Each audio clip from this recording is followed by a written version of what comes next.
Oh, thank you. Thank you. Our next presenter is Dr. Adam Fiser. Adam did his master's degree in sociology at Carleton and his PhD at the University of Toronto. He's a research consultant with the Conference Board of Canada's Centre for the North and a visiting scholar at Ryerson, Ted Rogers School of IT Management. His research examines how next-generation networks and IT services develop in rural and remote regions, including Aboriginal communities. Please join me in welcoming Adam. So my colleague Reza, who's also with the Broadband Mobile Technologies Research Group at Ryerson University, Catherine Middleton, gave us a nice macro perspective on things. And certainly there are a lot of issues bundled up in the macro perspective, issues that are certainly up for debate. We meet with local stakeholders who have a different perspective on the project. So what I'm going to talk about today is a more regional study, I guess kind of similar or closer to what we were talking about in the morning. And that has to do with my interpretation of the Alberta Super Net, because I'm aware that there are several Alberta dignitaries in the room, which is wonderful to see. And basically just to situate it, it's sort of the Alberta Super Net, a next-generation network between public and private sectors. And for our itinerary, I'll briefly explain who we are, who did the study. It is an ongoing study. And then what I'm going to do is kind of provide more of a primer about SuperNet. Hopefully in the question period, we can get into some of the more interesting debates about what SuperNet is and does. But I'll use this opportunity to set things up. So I'll situate SuperNet as a next-generation network, provide an overview, and then address where Alberta may be currently in terms of rural broadband connectivity gaps and challenges. And a lot of this is based on a colleague of ours, work he did with Alberta Agriculture, Alan Bly of Vital Consulting. You can find his report, Connect the Dots, on the internet. So, like I said, we're with the Broadband Mobile Technologies Research Group. This particular study of SuperNet was initiated by Catherine Middleton and her colleague Jock Given from the University of Melbourne in Australia. And it was supposed to be just a year-long, small, shared-funded project to compare what SuperNet was doing with what has been growing internationally, in particular the National Broadband Network that many of you have probably speculated about, a National Broadband Network in Australia. But as we sort of met more people, engaged more of the stakeholders in Alberta, SuperNet became quite a fascinating subject to examine on its own. So I joined the team in 2010 as a postdoc, and I was doing stuff around First Nations connectivity, but also had an opportunity to work with Catherine on the Alberta SuperNet project.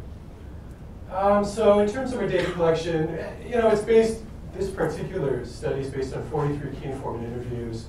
We met with folks from the government of Alberta, various ministries. We met with folks from various municipalities. We met with Axia several times in their tour. We met with the largest wireless internet service providers, as well as some other providers who would do sort of fiber to the node operations of DSO.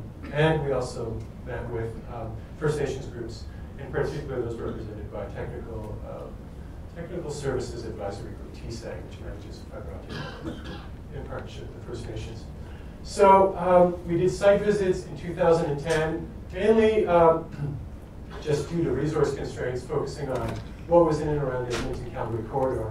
And that allowed us to narrow in on a rural case study in Parkland County. And I spoke about this at a previous conference. There's a paper on my website which goes into that detail. We also did some online information retrieval stuff. There's a lot of news and reporting going on about SuperNet over the years.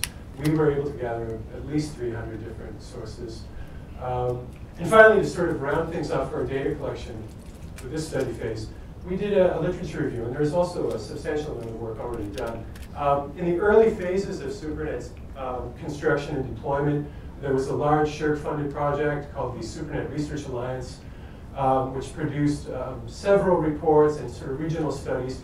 In particular, their strength was engaging rural residents and small businesses and stakeholders at the municipal and county levels to get them to sort of talk about what were they expecting from the project before it was completed and started firing in 2006. So there's a lot of interesting data around there around what people thought the SuperNet was at the time. But also subsequently, as the government of Alberta has sort of grappled with its role within the network and its investment and its ongoing investment in rural broadband, there have been a number of private sector reports produced. I mentioned the report Connecting the Dots by Alan Bly and his colleagues at Vital and Taylor Warwick. Prior to that, there was a report, I think several reports produced by the Alberta Association of Rural Municipal Districts and Counties, AMDC, I believe I got that acronym right, as well as a report by another not-for-profit group called ABC Tech. You can find all this stuff publicly on the internet. So what is SuperNet? Well, I made the claim that it's a next generation network, and this is also a claim that Axia, SuperNet's network operator, has made. And if we kind of try to take this seriously to figure out what it might mean as a definition, the International Telecommunications Union really emphasizes the role of the Internet Protocol in network management. So it's moving, those telecom services that we used to know and love that were, that were on the old, ISDN network. That was broadband 1.0 back in the day. And which was supposed to be supported by really expensive connection-oriented, carrier-controlled ATM switches, things like that, moving to an evolutionary path towards IP-based stuff. I mean, it's still expensive, but the idea was that a lot of this can be sort of migrated to IP-based stuff. Now, if that doesn't make a whole lot of sense to some of you people in the room, well, I'll kind of give you this quotation here. So about the role of the Internet Protocol. In the definition of next generation networks, it's to support the simultaneous convergence of technologies and the separation of services. So following the ITU definition, next generation networks are packet-based networks in which service-related functions are supposed to be independent from the underlying transport-related technologies. Ideally, this separation should offer unrestricted access by users to different service providers, each sharing an underlying transport network.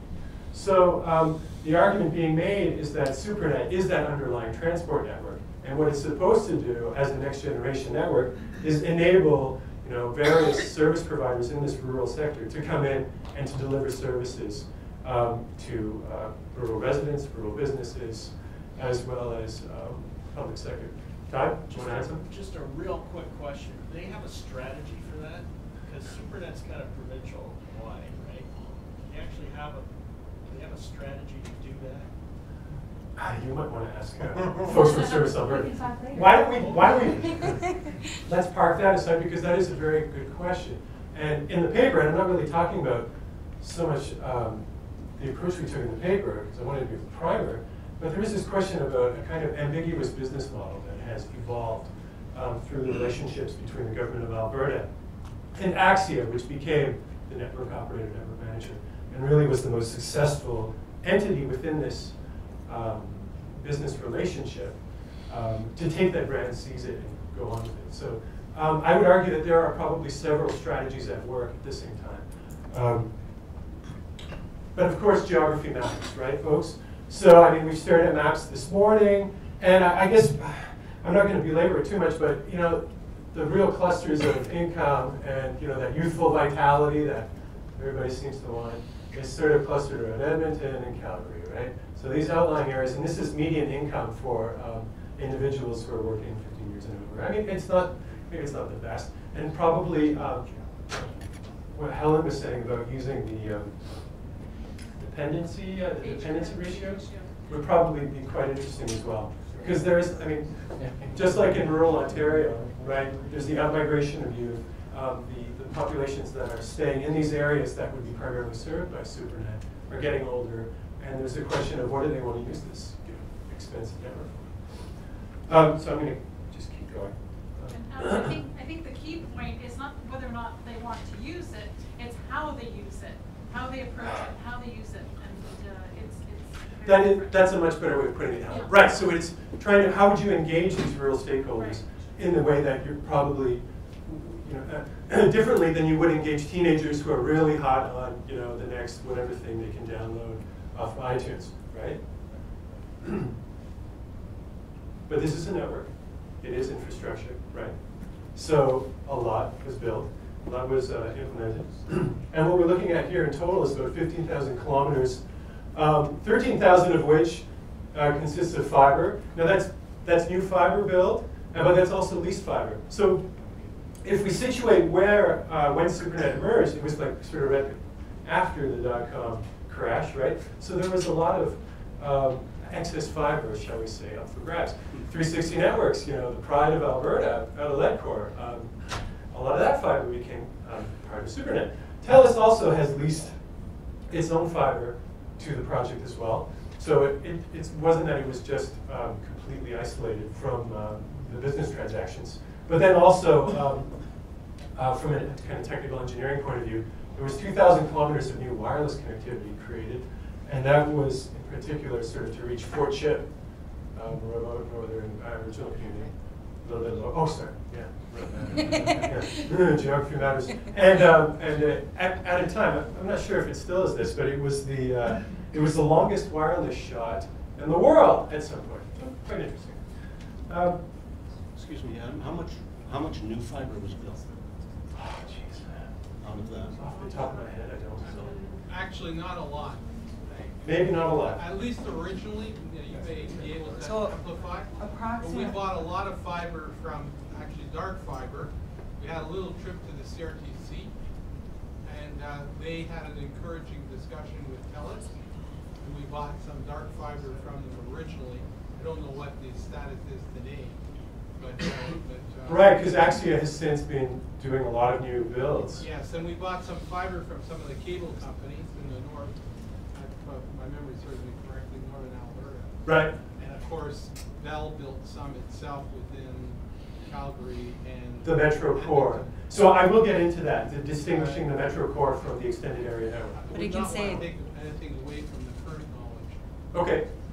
So at a high level, you can look at approximately 4,000 was leveraged investment of major third-party IRUs. There are smaller, but one of the major principles of SuperNet was to leverage existing infrastructure, not abandon Okay. fiber lines. In So about 4,000 kilometers. Thereabouts at the 2005, which is the numbers that you're looking at. So then 9,000 was sort of new build fiber. Okay. All right, so I will get into, in the next couple of slides, I'll get into more of sort of the topology of the network and what Bell owns and what was then built out to the extended rural areas. But there's this question of, you know, who funded this thing, right? And of course, bearing in mind that there are continuing and ongoing investments among pretty much all the participants, probably not Bell Canada so much, but at the time, so this is sort of to get this baby going, we've got about $193 million committed from the government of Alberta. That's not including the ongoing grant support to extend into the middle and last mile. We have Bell Canada, and this one is somewhat of a mystery, and there's a lot of speculation about it. As well, at the time, there were some lawsuits between Axia and Bell. But so, at a kind of baseline figure, Bell Canada is believed to have invested around $140 million. Now, a good number of stakeholders we spoke to suggested that it was around closer to 200 million or more. And then there was a smaller core of sort of, of conspiracy theorists who said anything from, my God, they spent at least 500 million to 800 million. It just kept going higher and higher. So, interestingly, when we went to Bell Canada and asked them, well, what happened there? What was your role at that time? And what are you using SuperNet for now? They didn't really want to pursue the line of inquiry that much further, apart from discussing what they do with their Metro Core network. When we talked to some of the former Bell executives who were part of the SuperNet build, but of course, there's also the role that Axia played. So Axia SuperNet Limited, which is, it has quite an interesting sort of history to it. It's kind of an upstart technology company, homegrown in Alberta, formed by the former Husky Energy CEO, Art Price, and it became SuperNet's rural construction manager, and then subsequently evolved into the network's overall operator and manager for access outside this Metro Core that Bell Canada owns and manages. Axia has arguably, I would argue, made the most of the SuperNet brand, and now has ventures in Singapore, France, Spain, Massachusetts, and Catherine and her colleague Jacques actually did a kind of comparative study of this in a 2010 TPRC report that they made.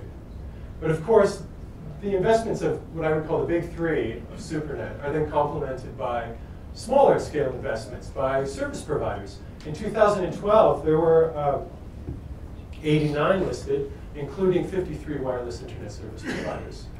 And of course, then this was subsequently complemented, well, at the same time by 64 municipal districts who made various investments over time. And we'll get into what kinds of investments they made, but you could think about it as helping the service providers build out access from the SuperNet points of presence, creating backhaul where it wasn't available from the access networks to SuperNet POPs, which may not have been strategically located for the provision of residential services. We'll get into why that might have been the case. There's time. And so this is sort of the spectrum of the investors. So SuperNet, as a network, right? We talked about the kilometers of fiber, is really two networks that are intertwined, right? And, well, the first is the base area network, and this is what Bell Canada owns. And it consists of the 27 largest communities, including Calgary and Edmonton.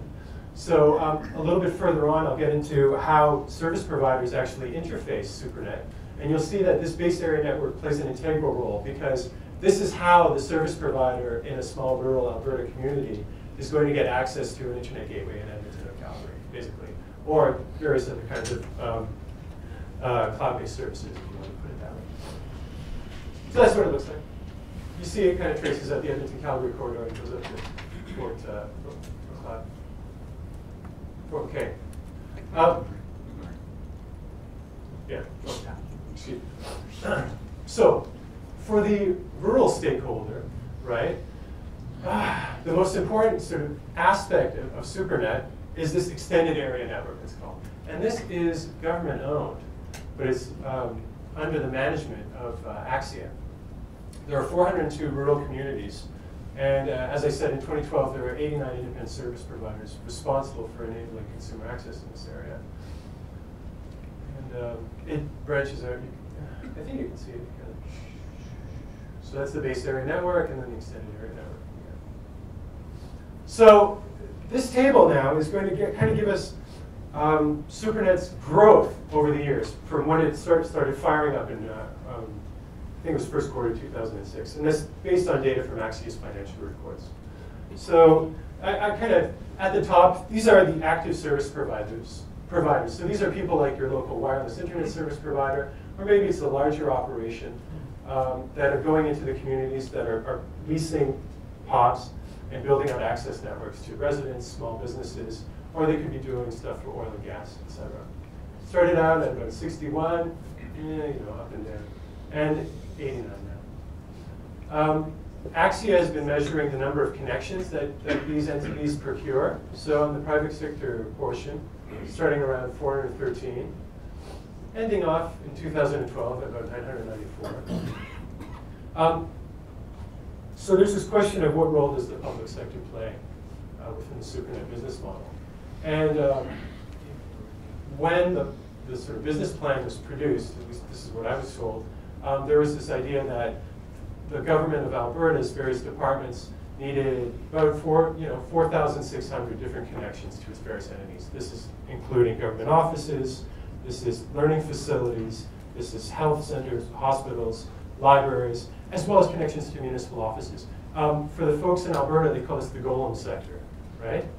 Very important sector for Axia's business model, because it constitutes about 80% of Axia's revenues, as well as about 79% of its connections today.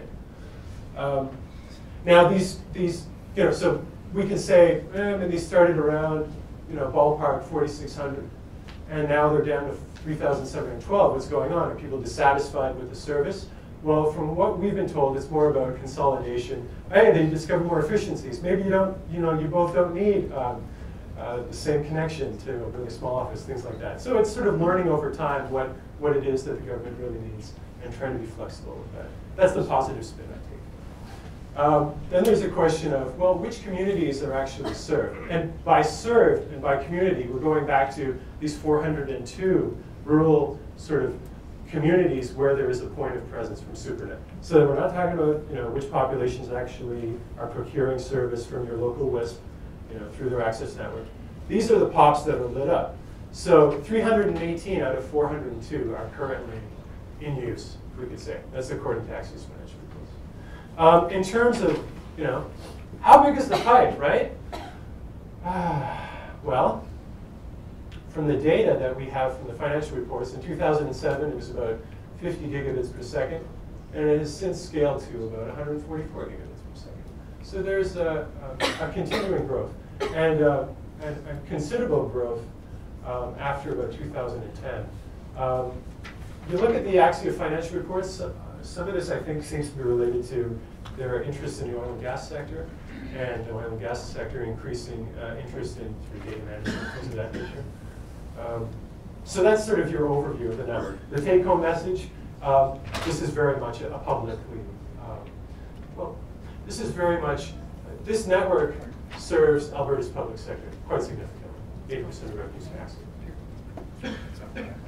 So I guess the thing to take home from this is, 16 minutes? Really? I'm not talking about that. Okay, anyway. Yeah, all right. Just think of this.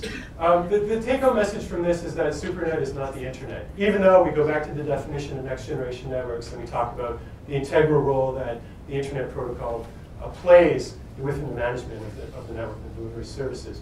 But basically what's happening is that here's your local access network. So it's rural Alberta, right? So a lot of this is going to be wireless if we're talking about residential connectivity.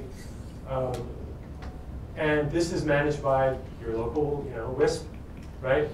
There's that connection there. It could be over, say, like a canopy radio, 900 megahertz or something, unlicensed spectrum. A lot of it is really that kind of stuff. And it connects to the POP. And this is where Axia comes in, and there's a business transaction involved, right? And here's the SuperNet cloud, right? It's IP-based, but it's not the internet, right? It's the provincial network. And that basically, whatever data is coming off of this local access network has to, at some point, either meet another POP, right? Because maybe it's like a regional video conferencing network that's managed internally for a local school board or something. But if it's going to be, say, your internet service, it's going to travel to Bell's extended area network, right? And through that, say, through a cabinet in Calgary or Edmonton, wherever you want your large sort of internet gateway provider to be, could be Bell, Telus, Shaw, et cetera. The traffic's going to go through there, through the internet cloud, right, and then back again. Incidentally, just from an architectural perspective, this is what a lot of the POPs look like. Apparently, they spend a lot of money on these industrial-grade stairs. Very interesting. They're very durable. There's a lot of high-end gear in this place. It's built to last. So they did put, they seem to put a lot of attention into the sort of quality of it. I'm not going to go into the question of cost overruns, right? Because we kind of had a sense of that from the discussion about Bell, but there you go. So take-home message, SuperNet is not the internet, but it enables internet access as well as various other provincial services. So what does Axia charge service providers? And this is the current information I have. It may have changed, but I don't think so. So you have to look at two streams, right? There's what the private sector pays, and this would be service providers. And there's what the public sector pays. And this would be, in particular, education, but also health. So SuperNet, so Axia has what it calls SuperNet Internet Exchange Services, because it's IP-based, right? But it's not going to the internet. And this are connections from point of presence to a point of presence, or a point of presence to Bell's meeting centers, right? Edmonton, Calgary, corridor. From about 2 to 40 megabits per second, the cost is $33 per megabits per second per month. The folks that we interviewed, in particular the larger service providers, as well as the consultants who've worked with them over the years, they say it's competitive with what they can get from, say, Telus or Shaw, but they don't go much further than saying that, right? So there's a question of this, if this is a sort of public network, could they get more out of it? Maybe, maybe not. There is an indication from Axia that if you're procuring more than 40 megabits per second per month, the rates are negotiable. So there is, I think, a question of how can this be aggregated? What can they do to make a deal? Now, these costs were actually more expensive previously, and some of the largest WISPs had kind of formed a kind of quasi-coalition to go back to Axia and say, we can't afford this. You know, this is not working out for us. And they actually did negotiate these rates. So it does sound like, from what we've heard, that Axia is willing to, pay attention to this market, which has grown, out of SuperNet, out and around SuperNet. But more recently, Axia has entered into the internet gateway business. And initially, this scared some people because they thought, well, are they going to start competing with internet service providers? So if we go back to this definition of the next generation network, and I talked about the structural separation between the transport network, right, SuperNet, and the service providers, right, your local WISPs, or the guy who's providing a connection to a school or a hospital. One would think that under that definition, Axia would agree not to compete with them. And Axia, under its contract with Service Alberta, I believe, although I haven't seen the contract, is under an obligation not to compete with them. Now, compete with the service providers. So what is this internet gateway service? Well, the way Axia has explained it is that the way they did the calculations, the average price per megabit per second, and this is the connection to the internet, was about $40 for rural service providers in Alberta. So they say that for the private sector, they're going to offer $9 per megabits per second per month. And how I saw things seemed contractually, it seemed that Axia would offer this only if it was being enabled by a local service provider. So they're not actually, at least this is my understanding at this time, they haven't set up a company that's competing with these local rural service providers. But there are a lot of ambiguities within the business model, which have not been entirely explained. And I think this is sort of an ongoing theme so far. So, who knows where Axia may head within this rural market space that's been created. On the other hand, there seem to be clearer definitions for what the public sector wants. In particular, there's a new Axia line rate service being offered education. And it's pricing at about $8.50 per megabits per second per month based on a 36-month contract. So for this number, you want to compare $8.50 to $33. And then the internet gateway service, which has to be offered by one of the service providers, is $14 versus $9. I don't know how clear that was, but it's true. Yeah. Is 10 gig available for Is 10 gig available? The network should certainly scale to 10 gigs. I don't know if they've offered that to 10 gig service is still under development.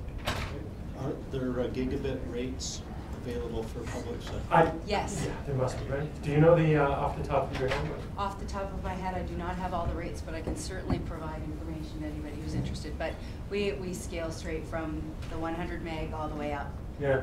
So I mean, let's go back to this, the growth of the network, right? I mean, we're at 144 gigabits per second, including private sector and public sector traffic. So they haven't really, I mean, they're now entering perhaps a new phase of growth and a new phase in their business model in terms of what they have to develop and think about and kinks to work out. As demand may or may not. On that slide you just had up, yeah. That 994, what is that number? Is that the actual number of households? This is number of connections. No, not at all. No. These are sort of, you can think of that as Ethernet connections, right? So these are ports, basically, is my understanding. it's not people served. That's ISPs buying a connection in an Yeah. So that's number of ISPs.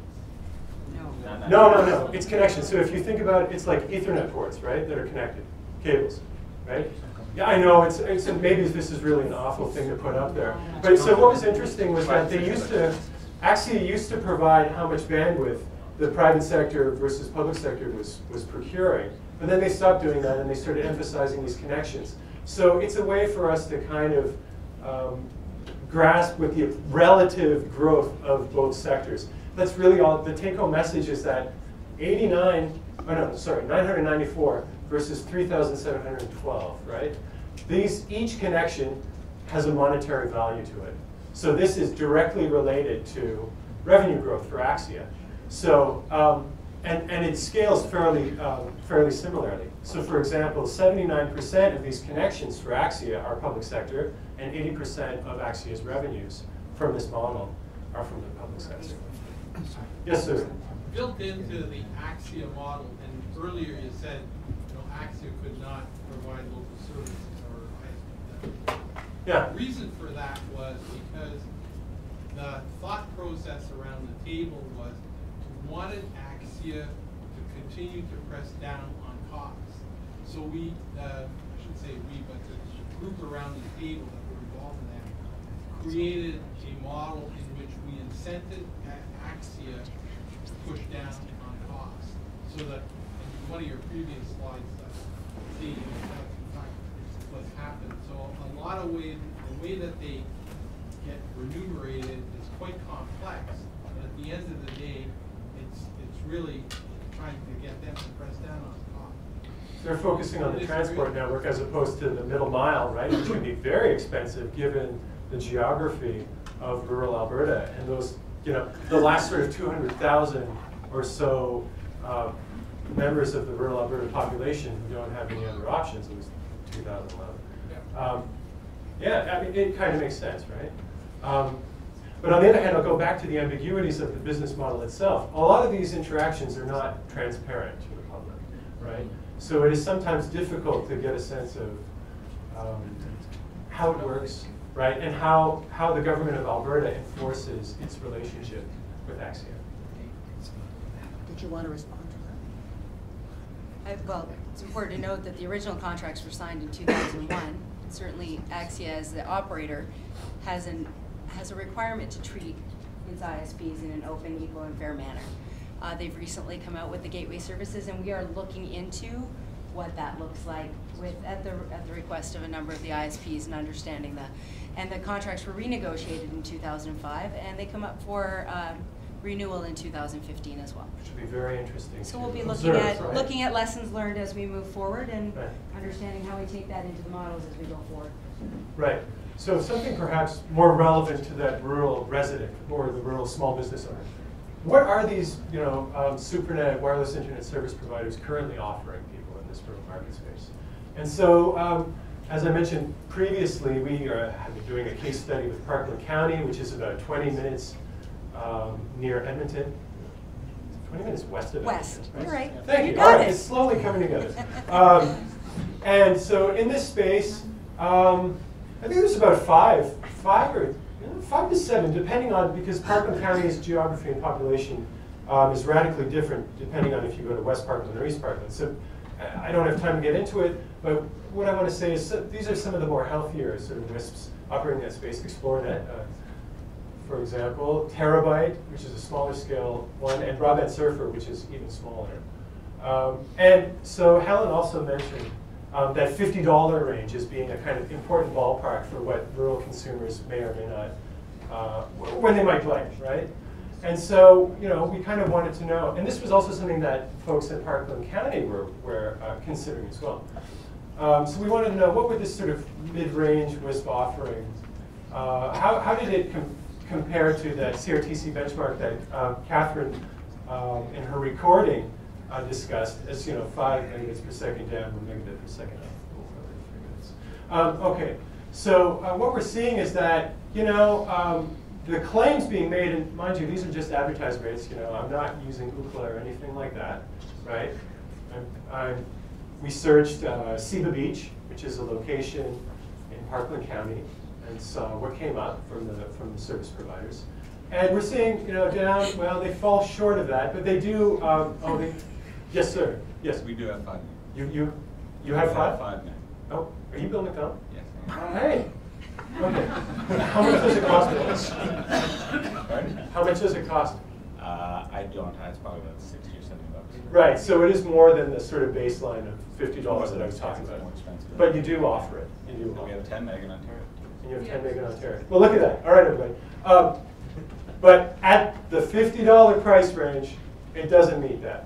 But of course, people who want more. CRTC didn't set it. Oh no, I don't care about what the CRTC said. They said it was an aspirational goal anyways, right? They're not gonna enforce anything. They just put it out there and said, hey, wouldn't it be nice if in 2015 we kind of went for it.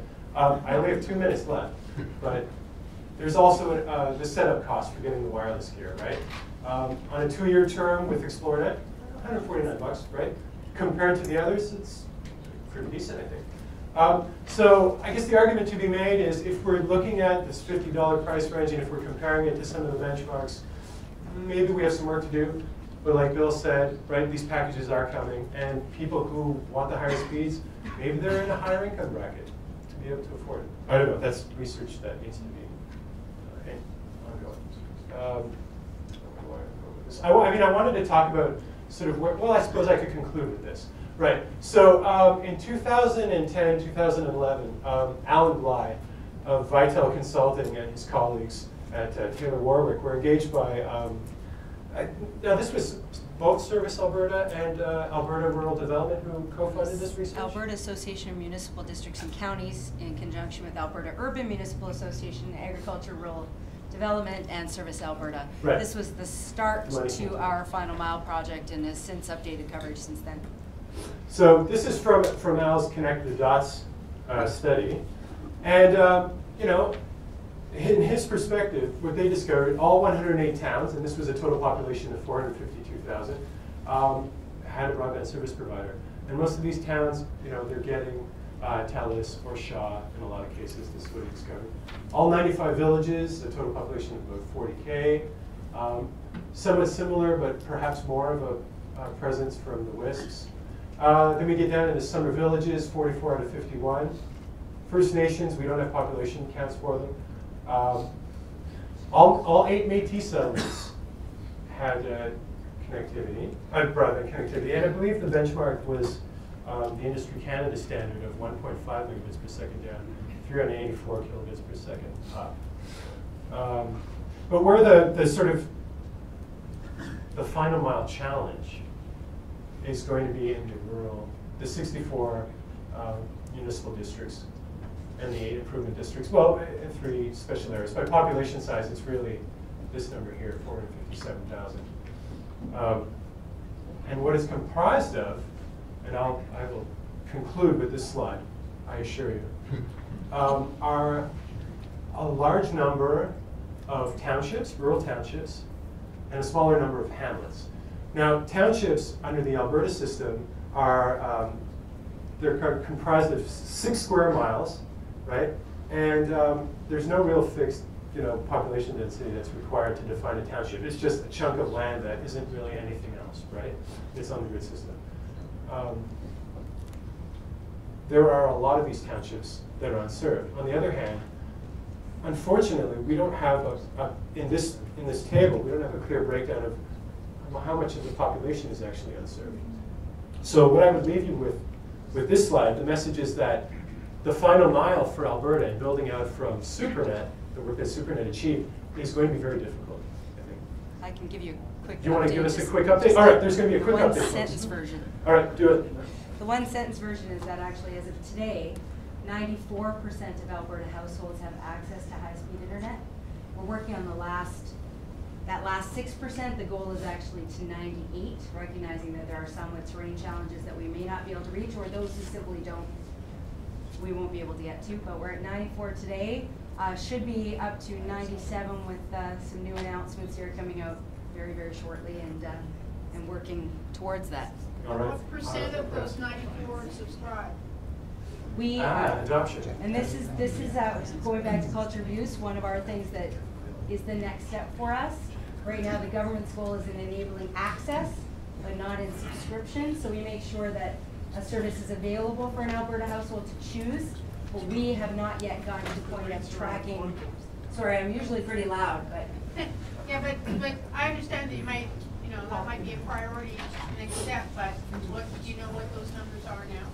Paul. Well, here. Yeah, Mike. Our joint mandate partners with Agriculture and Rural Development as well. I'm Paul Trevea. I'm with Alberta Agriculture and Rural Development. In terms of subscription, that's an interesting question. We've worked with Statistics Canada to get a special tabulation of Canadian internet use survey, and it really varies. But we've seen subscription rates in terms of if there's access up to 80+%, down to less than 50%. But there's a lot of other variables. Are there kids in the home? Are there seniors, people living alone? I mean, income levels matter, education levels matter. There's a whole bunch of things there. So I don't want to take away from Adam's. By the way, township 6 miles by 6 miles. 6 miles. I said 36. Yeah. Something like Yep. that. Square. Yeah, I think on that note, thank you very much for your time. I apologize if I rambled on.